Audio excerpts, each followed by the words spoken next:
Enrique, en una fecha que en algún momento fue histórica, hoy 17 de julio, y que la dictadura ocupa todo esto como para hacerle creer al mundo y a algunos insulsos que hay una revolución en Nicaragua y que aquello está vivo y que el misticismo y que el heroísmo y todo lo demás está ahí.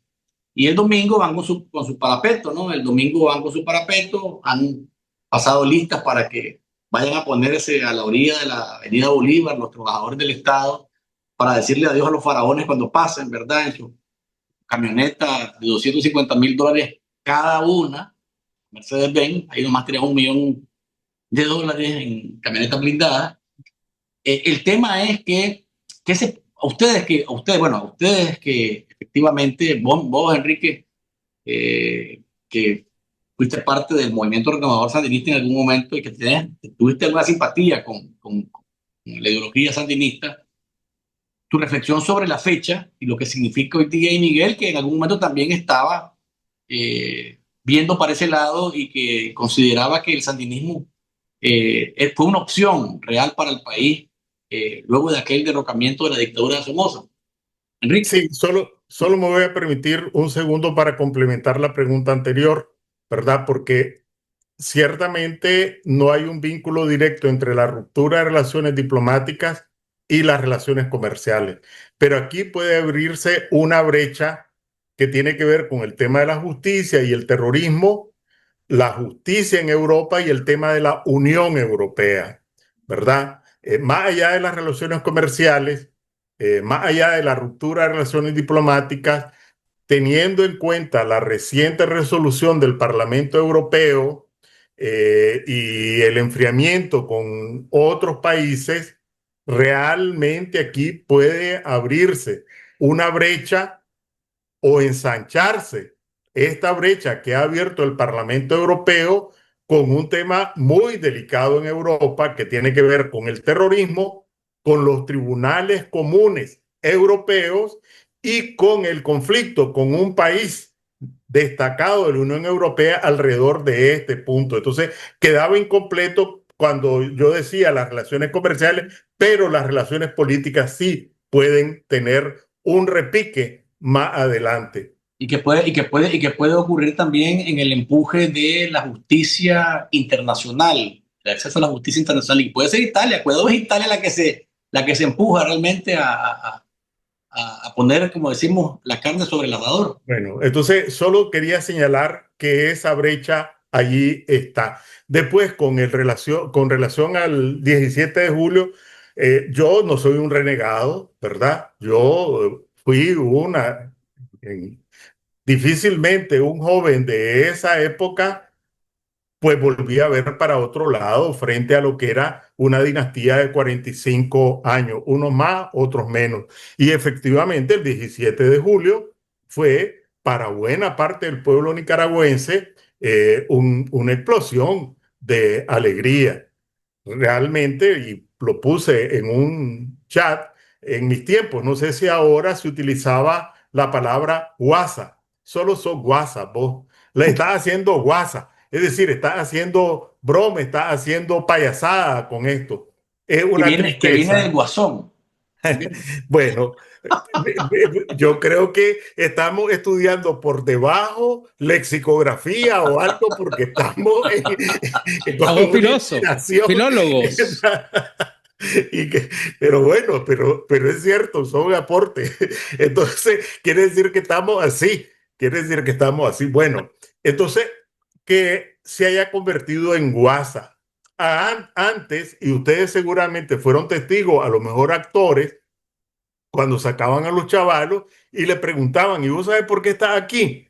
Y entonces los chavalos respondían, no, pero del 17 de diciembre, ¿vos sabés qué? No, es decir, el tema del acarreo, ¿verdad? La guasa, el vulgareo, otra vez, es una tristeza, ¿verdad? Que lo que en un momento, para buena parte del pueblo nicaragüense, fue una gesta, esta mafia lo haya convertido simplemente en guasa. Y quiero aprovechar porque, bueno, yo anuncio el programa y siempre recibo, ¿verdad? Pedrada, pero yo le pongo atención a la sugerencia, a las preguntas, a lo que la gente quiere decir. Y quiero cumplir con el compromiso de que me plantearon unos monimboceños de recordar que el 17 de julio del 2018 comenzó la operación limpieza en Monimbó. Es decir, una tragedia que dejó muertes, que dejó sangre, y entonces que para el pueblo de Masaya y para el pueblo de Monimbó, particularmente el 17 de julio, nada tiene que ver con alegría, sino que con llanto, con dolor, porque fue cuando comenzó la operación limpieza.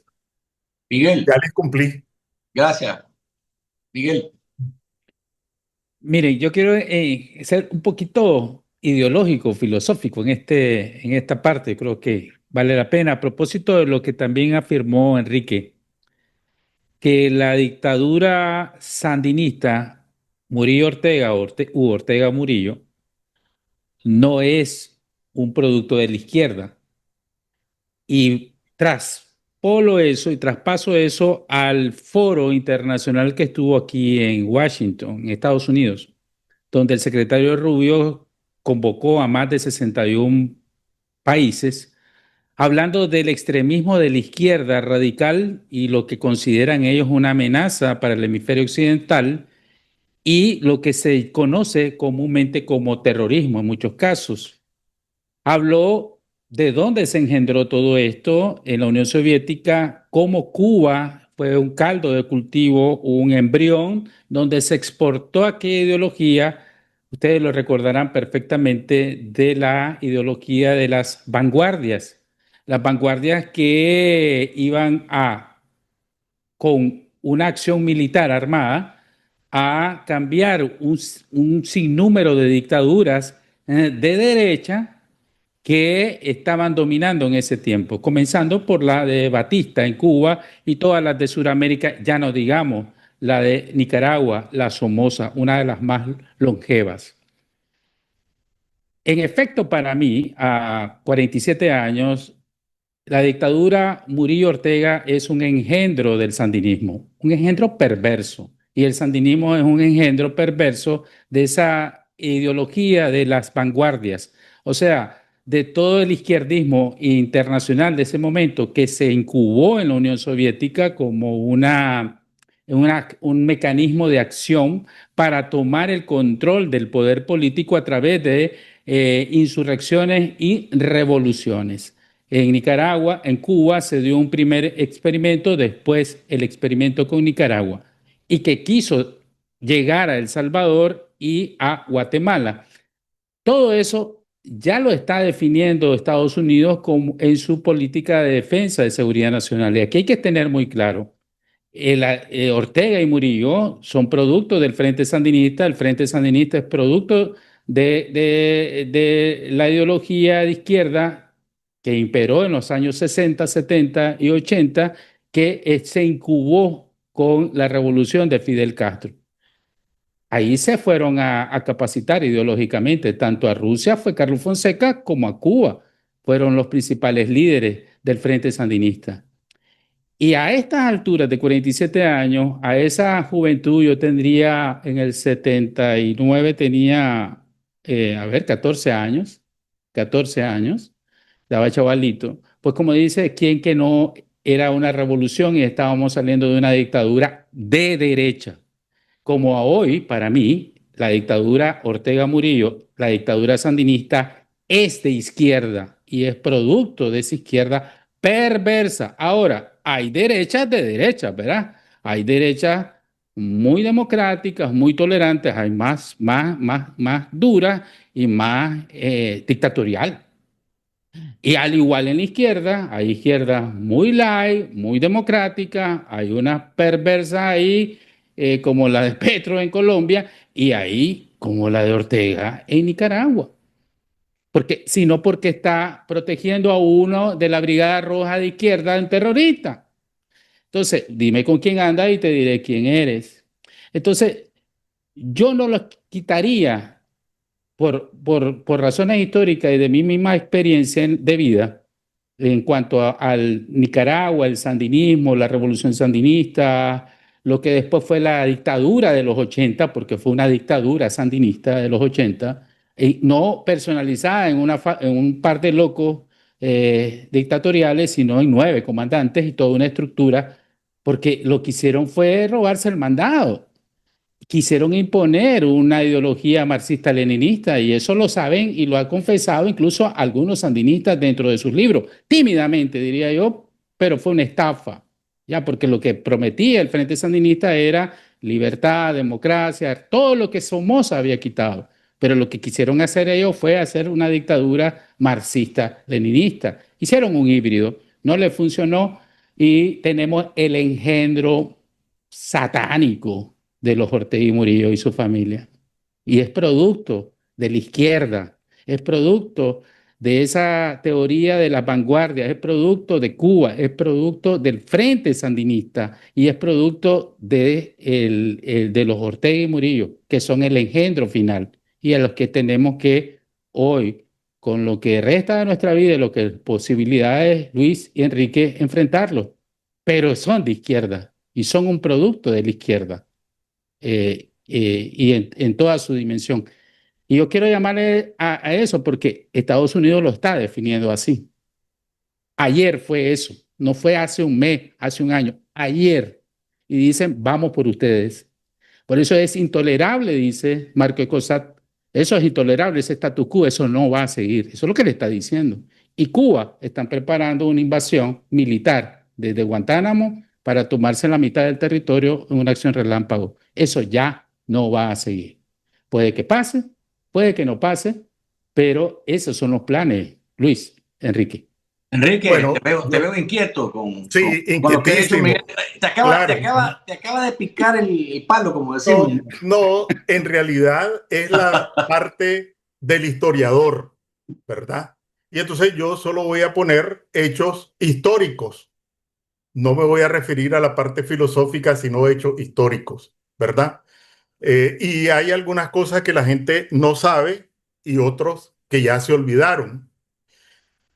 Hubo algo que se llamó Acuerdo de Punta Arenas, propiciado por Venezuela, por Costa Rica, por la administración Carter, Somoza por interpósita mano, etcétera. ¿Cuál fue el acuerdo de Punta Arenas?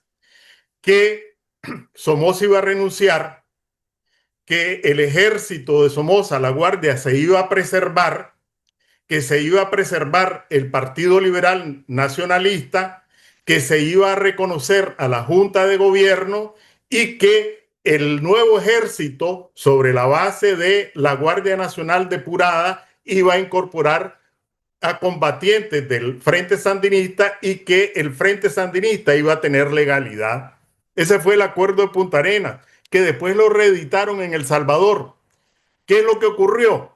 Se cumplió parte del acuerdo. Somoza renunció, dejó a Urcullo Maliaños y Urcullo Maliaños, recuerdo como hoy el discurso y llamo a los insurgentes a que depositen las armas en el altar de la patria. Es decir, se incumplieron los acuerdos, nadie sabe si fue Urcullo Maliaños, si fue Somoza, el asunto es que la Guardia sabía de ese acuerdo.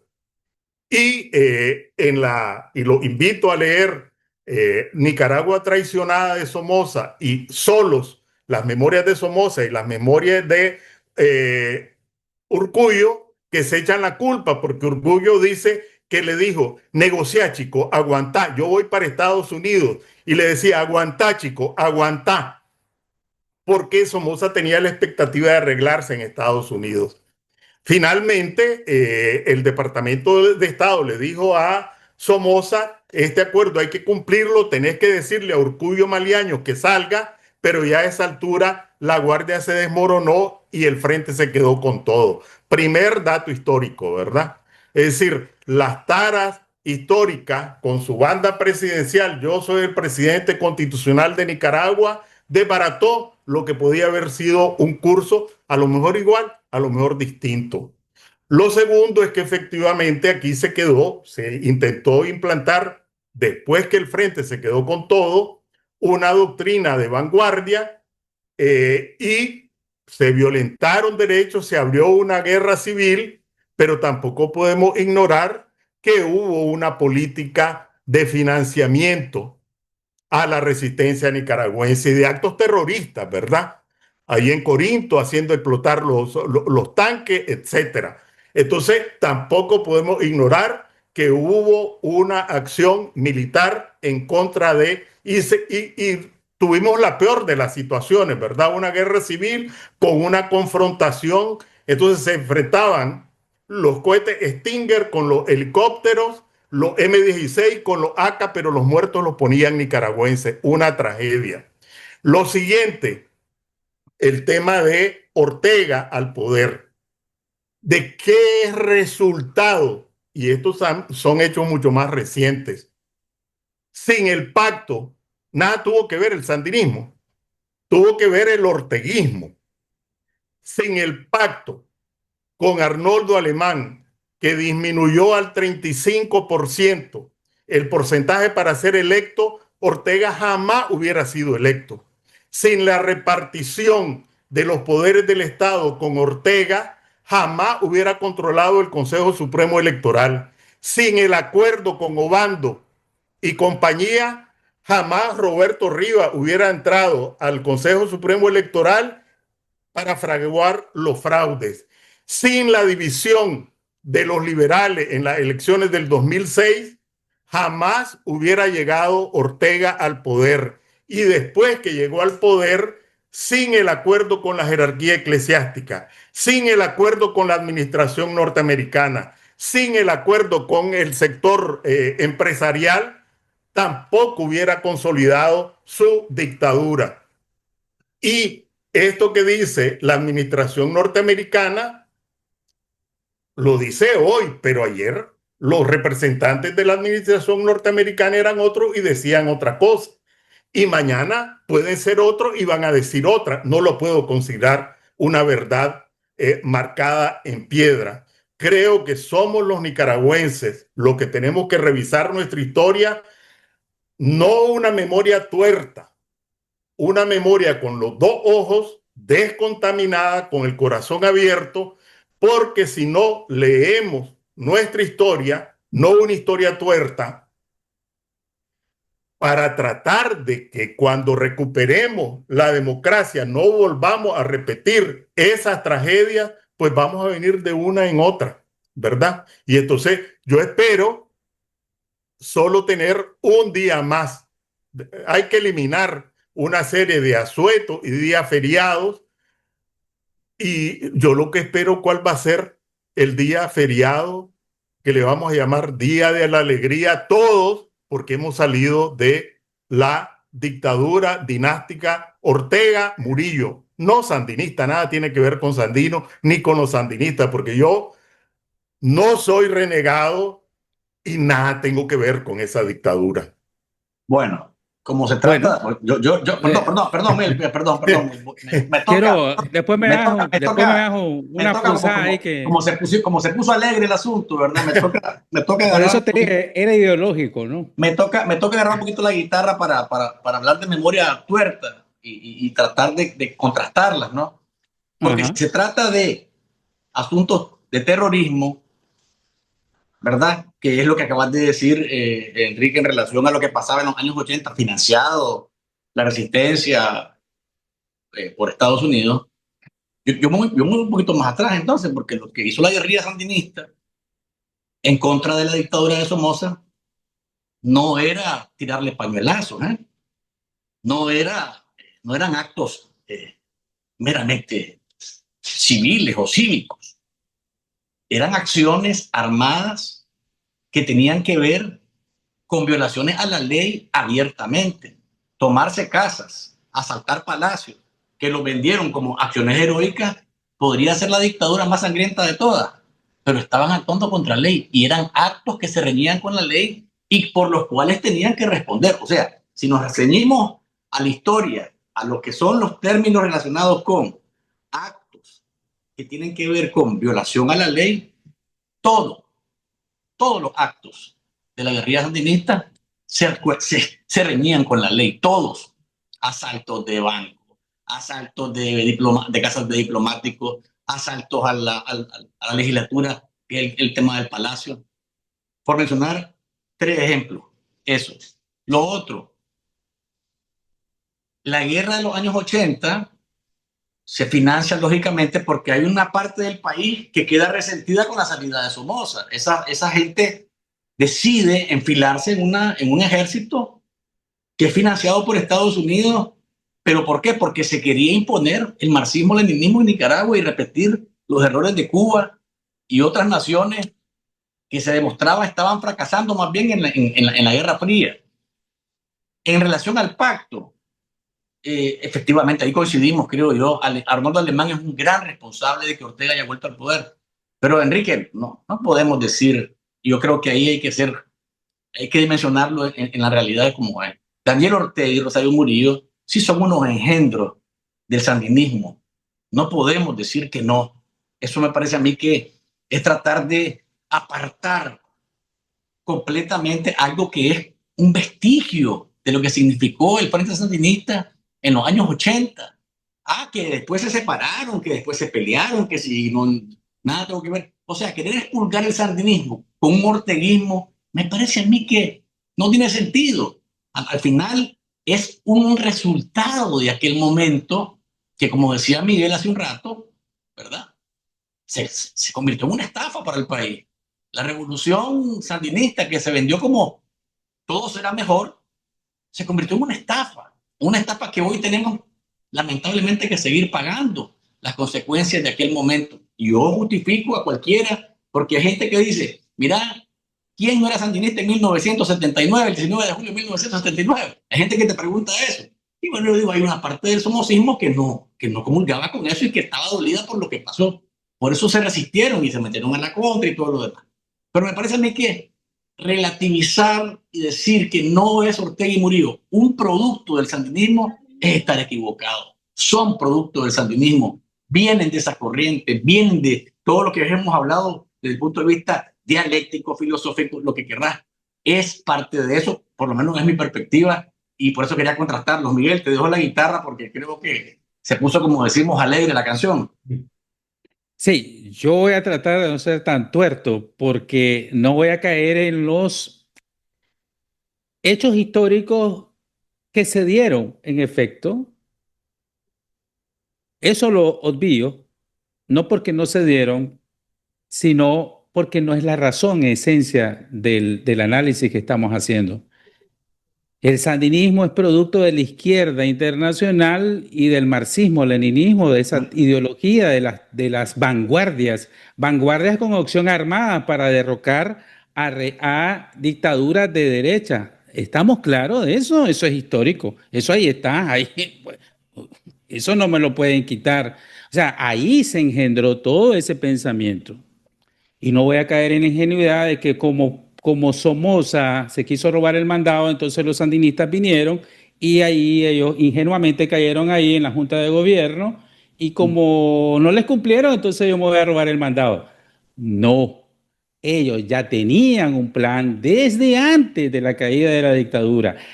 Y hicieron la alianza con todos los sectores sabiendo que ellos iban a tomar el poder eventualmente y a imponer un sistema marxista-leninista. Por tanto, vos viste una Cuba mal copiada en los 80. Y ahora, te repito, vámonos a la dictadura Ortega Murillo, la dictadura sandinista de los Ortega Murillo, porque es el Frente Sandinista el que está ahí, son sandinistas los que están acuerpando a esa gente. Vinieron de ese partido, de esa generación del 70, del 60 al 70, si acaso están vivos, de los 80. No vinieron del Partido Conservador o de los liberales o de los socialcristianos, vinieron de esa corriente marxista-leninista. Entonces, en la Cuba de Fidel Castro hasta la actual hay libertad de empresa, hay libertades públicas, hay libertad de prensa, hay libertad religiosa. En la dictadura sandinista de los 80 hubo esas libertades. En la dictadura del sandinista de los Ortega Murillo existan esas libertades. O sea, es una copia calcada. O sea, por eso yo te digo, izquierda hay de izquierda, pero que Daniel Ortega y Rosario Murillo y los sandinistas actuales que están ahí son un engendro del sandinismo y del marxismo-leninismo engendrados de la Unión Soviética en los años 60, 50 y 70 y que fue utilizada Cuba, eso es. Y eso no lo va a cambiar una administración norteamericana. Eso lo han sostenido los norteamericanos desde la crisis de los misiles. Esa cuenta está por pagar, por cobrarse, parece que se va a cobrar rápido, o no rápido, muy pronto. Entonces, el tema es que los sandinistas vienen de ahí, Ortega Murillo viene de ahí y que el plan ya estaba definido desde antes de la caída de Somoza. La estafa estaba, ellos se enmascararon, ya. Ese es el punto y esa es mi apreciación histórica y de un joven que en el 79 tenía 14 años y participó en todo ese proceso hasta el 87 que salí del servicio militar y me dediqué a lo que tenía que hacer, a estudiar y a trabajar y a hacer mi vida como la pude hacer hasta el día de hoy, gracias a Dios. Pero sandinistas son, Daniel Ortega y Rosario Murillo son productos, engendros de la ideología sandinista, no de otra ideología. Luis. Enrique, Bueno, Enrique, escuchamos. solo otra vez voy con los hechos, ¿verdad? Uno, ¿quién fue el vicepresidente de Ortega? No fue Morales Carazo.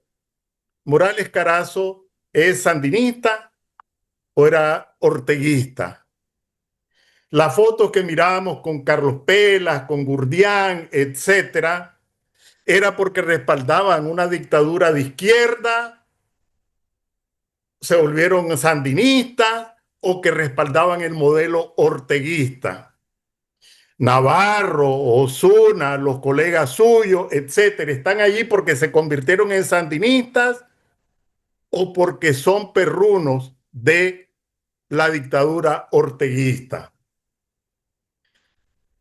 Ahí están, ¿verdad? Es decir, son sandinistas los que fueron o son orteguistas. Morales No, Carazo. la pregunta, Enrique, es, ¿Daniel Ortega y Rosario Murillo son sandinistas o no son sandinistas? No son sandinistas. Lo que han hecho es enterrar la imagen de Sandino. ¿Qué era Sandino? Bueno, tenía sus adversarios, pero ¿cuáles eran los planteamientos de Sandino? Imagínense la aberración donde Sandino hace su proclama y aquello de que eran 30 en el mineral de San Albino. ¿Qué el mineral de San Albino? Una concesión minera a una empresa transnacional. Allí tenés una cuestión simbólica, ¿verdad? ¿Qué decía Sandino? La defensa de la soberanía nacional. Bueno, estos le han entregado la soberanía, primero con un canal interoceánico a Guanyin y ahora el 20% del territorio nacional en concesiones mineras. ¿Eso tiene que ver con el sandinismo? No tiene que ver nada, ¿verdad? Sandino decía en contra de el hombre que para su sepultura, ¿verdad? Es decir, iba con los bolsillos vacíos, nada tiene que ver con esta mafia en el poder. Y esta gente, aquí tenemos una evidencia, ¿verdad? Esas heridas, me consta, he sido partícipe y ustedes testigos, venían cerrándose. Yo fui parte de una alianza que duró 10 años sin renunciar a nuestra identidad sandinista y de izquierda democrática con sectores de derecha, del Partido Liberal, de ALN, Social Cristiano. Llevamos a un candidato en el 2011, a don Fabio Gadea, cuya trayectoria es inmaculada desde ese punto de vista. ¿Quién era el candidato a vicepresidente? Mundo Jarquín. Yo fui electo, Víctor Hugo Tinoco, Hugo Torres, en esas elecciones del 2011. A lo mejor ustedes votaron por el Frente en ese momento, no sé, ¿verdad? O votaron por nosotros. Pero lo que quiero decir es que la gran tragedia es que esta gente enterraron la imagen de Sandino. Ya no va a haber sandinismo, creo yo, desde el punto de vista político viable, porque lo enterraron, pero además abrieron heridas, reabrieron heridas y abrieron otras, de manera tal que el sentido de pertenencia, el sentido de nación, el sentido de un porvenir compartido está partido. Y decir, perdón, que esta dictadura es de izquierda, esa merece otra discusión, porque la izquierda es otra cosa, ¿verdad? La izquierda en el siglo XXI ahorita nada tiene que ver con lo que hacen esto, ¿verdad? Es decir, la izquierda cuestionaba, ahora creo que menos, la alianza con la oligarquía, y estos son representantes y son socios de la oligarquía. Las políticas de derecha, y voy a decir una barbaridad, ¿verdad? Yo creo que el somocismo no tenía políticas económicas de derecha. Si uno hace una comparación de las políticas de desarrollo y las políticas económicas de Somoza con las de esto, tengo que decir que eran más de izquierda las de Somoza que estas. Pero esa es otra discusión. Allí sí me parece que calificar de izquierda, porque el Frente en sus orígenes era de izquierda, y dar un salto de 45 años y decir siguen siendo, me parece que amerita otra discusión. No, yo creo, a Ahí ver, la quedo. Enrique, yo creo que efectivamente, o sea, lo que tenemos hoy en día es un mutante. Eso no, Es un eso no se engendro. puede poner en cuestión. Pero yo voy a insistir en que son sandinistas, no se les puede quitar los sandinistas, aunque no les guste a los que son sandinistas renovadores, que los que se separaron, que se siga mezclando una cosa con la otra, son del mismo palo, salieron y son sandinistas. Eso no se les puede quitar, primero. Segundo, cuando me decide que la ideología de izquierda defiende la soberanía y, oíme, en los años 80, Enrique, ¿quién era el que mandaba en Nicaragua? En el Frente Sandinista los 9 comandantes, pero desde fuera, ¿quién intervenía? La Unión de Repúblicas Socialistas Soviéticas. Y nadie me puede llamar a engaño. ¿Y a dónde estaba la soberanía en ese momento? ¿De qué soberanía estábamos hablando en aquel momento? O sea, la soberanía de Nicaragua ha sido acarreada para un lado y para el otro. Y no se puede decir, estos sí son puros porque no han dejado que toquen la soberanía. Todos han dejado que toquen la soberanía. Entonces, creo que el tema de izquierda que defienden la soberanía, cuando conviene sacar la bandera, lo hacen. Cuando no, se la guardan. Y cuando se miran en complicaciones, echan para atrás. Entonces, yo creo que ahí es una discusión que este programa se puede hacer de horas, porque hay tanto de qué hablar de eso. No, pero efectivamente vale la pena por el tema, y quiero abundar porque esto queda como un registro de un documento, y no queriendo echarle la vaca pues a mi estimado Henry, pero sí quiero no dejar pasar algunos goles de media cancha. Él hace, y porque esto es ideológico, ¿no? Y es filosófico y es política y es historia. Se tienen que dejar los puntos bien claros en esto. Sandino, como un personaje en su época, es Sandino, con sus pros y sus contras, ¿ya? Con sus aciertos y desaciertos, con sus abusos y sus glorias. Ese es un personaje histórico en un tiempo histórico, ¿ya? 1928, 1936, cuando lo palman. Pasan los años y un grupo de marxistas-leninistas lo palman, no, Miguel, lo asesina Somoza en contubernio con, no es que lo palman así nomás. Sí. No, lo palman, lo asesinaron, eso es lo que estoy diciendo. Pues, lo asesina Anastasio Somoza García. Estamos claros. Anastasio Somoza García. Que si lo aprobaron los gringos, no, ahí hay varios libros que te dicen que si estuvieron de acuerdo, que si se libreteó Somoza se lo palmó. Yo no tengo ningún problema con decir eso, como tampoco que es un dictador de derecha, que es un producto de la derecha, tampoco, pues, no tengo ningún problema con decirlo. Pero Sandino es un personaje, es un ser humano que tuvo sus pros y sus contras en un determinado momento histórico. Murió en el 36, en el 50, a ver si me ayudas, cuando comienzan un grupo de jóvenes nicaragüenses que estaban enamorados del marxismo-leninismo proveniente de la Unión Soviética y que se inculcó en Cuba con la revolución y sobre todo agarró auge con la revolución cubana de Fidel Castro, que también dijo que era democrático y que iba a respetar todo, pero que hizo lo contrario. Entonces, ellos se inculcan, se educan ahí y comienzan a accionar sobre la lógica de la vanguardia, de la acción armada en contra de la dictadura somocista de derecha. Yo no tengo ningún problema con definirlo, pero aquellos vienen de la izquierda. Entonces, el sandino es una cosa, el sandinismo es otra cosa. Y el sandinismo tiene vicios de marxismo-leninismo desde su fundación. Ocuparon la bandera de Sandino y su gesta. Y yo no estoy defendiendo a Sandino porque tuvo sus pros y sus contras, Sandino. Pero Sandino nada tiene que ver con el Frente Sandinista, marxista-leninista, el fundador, el que fundó Carlos Fonseca y donde estuvo militando los Ortega y compañía limitada. Entonces, ese sandinismo del que formó y que hizo la insurrección y la vanguardia y todo eso, como producto del marxismo-leninismo inculcado en su ideología, es otro sujeto histórico. Y ese sandinismo, es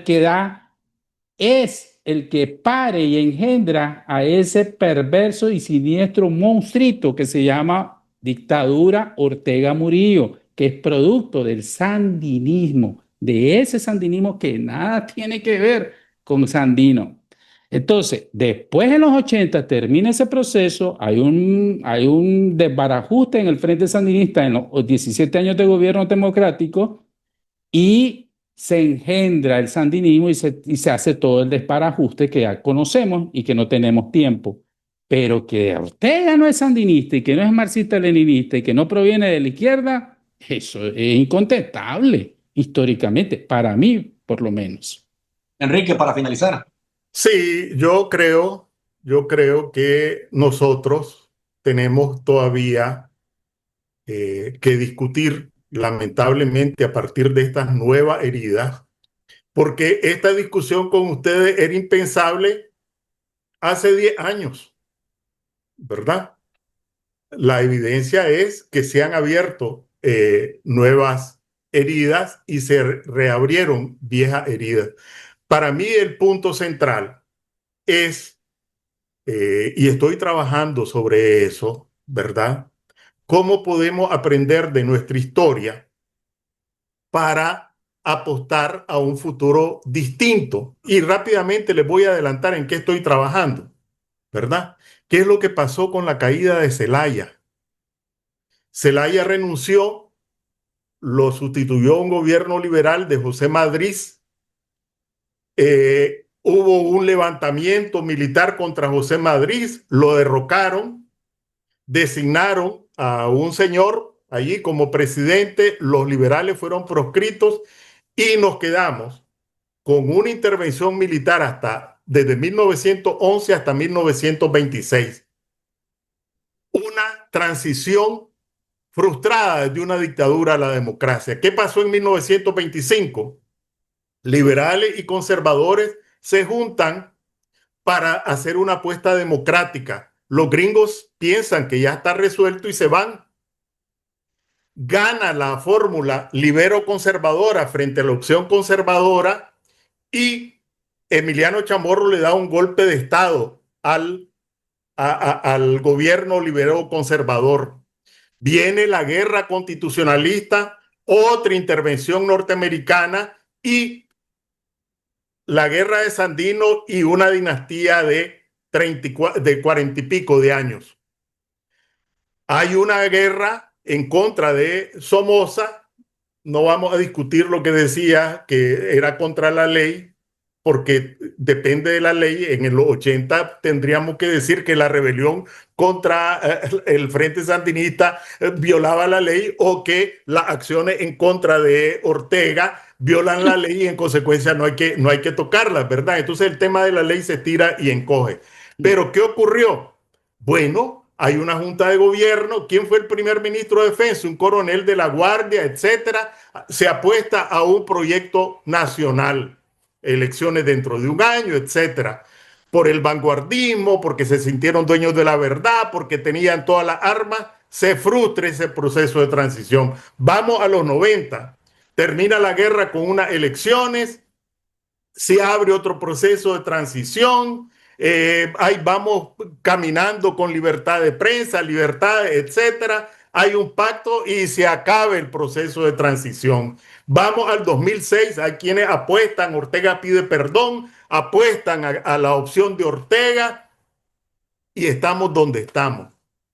¿Qué es lo que explica que toda, no menciono la de 1944 con Leonardo Argüello frente a Anastasio Somoza García? ¿Qué es lo que explica que vengamos de oportunidades en oportunidades perdidas que desembocan en tragedia? Tenemos que revisarnos, ¿verdad? Porque no es ahorita, estoy hablando desde 1909. Si nosotros no hacemos una revisión a pecho descubierto, cuál es esa carga que nosotros traemos, ¿verdad? Que incuba y reincuba odio, venganza, anulación del otro, etcétera. Nosotros no vamos a salir de este abismo. Entonces, mi llamado es a reflexionar alrededor de los hechos históricos, sin buscar culpabilidades, sino que culpas, ¿verdad? Y ver cómo podemos resarcirnos frente al futuro, si no, ni nuevas generaciones, porque todas las generaciones anteriores fueron nuevas generaciones en su momento. Es toda mi reflexión. Bien, y creo que, como les digo, podemos seguir horas aquí porque hay tanto de qué hablar, pero es interesante el intercambio, ¿verdad? Desde las perspectivas de cada uno, con respeto, porque eso es lo que creo que es lo fundamental, ¿no? Que nosotros tengamos una visión cruzada sobre este asunto, no significa que por eso Enrique se viera haciendo cucharitas del programa y no va a volver, o Miguel va. No, deberías de ofrecerle un curul para hacerlo baje. Bueno, aquí cuando quiera, Enrique, bienvenido, ¿no? Aquí No, pero cuando quiera. Enrique, ya sabes que curul es con propiedad, bueno, ya. Ya, O sea, un tenés propietario, un derecho. propietario. No es que de vez en cuando. Exacto.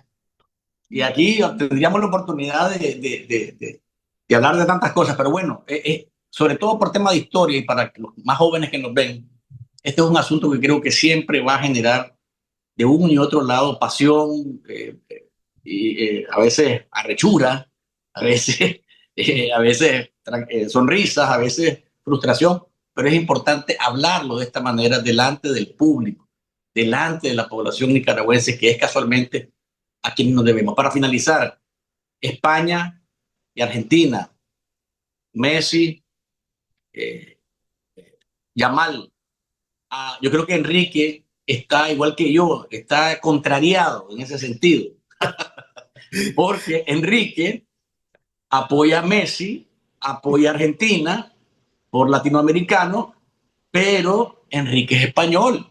Es súbdito. Joder, dirían los españoles. Joder. Faltaba más. ¿Ah? Así que quiero escuchar a Enrique. ¿Cuál es tu pronóstico? Y está difícil, pero quiero escucharte. Mira, yo creo que el tema de la discusión izquierda y derecha, sandinismo, antisandinismo, me genera menos aversión que lo que voy a explicar ahorita, ¿verdad? Primer punto, yo soy fan del Barcelona. Así como declaro las otras cosas, declaro esta. Todo Y el la mundo tiene mayor errores parte, y defectos. y la mayor Tenés parte, derecho a estar equivocado, dice Miguel. y la mayor parte de los jugadores de la selección de España, o no la mayor parte, una buena parte, son El del Barça. equipo Barcelona, ¿verdad? Del Barça.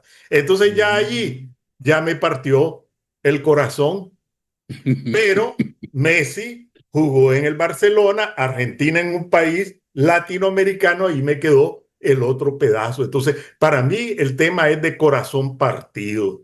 Entonces, el partido, ¿verdad? Que viene, si gana España, gané.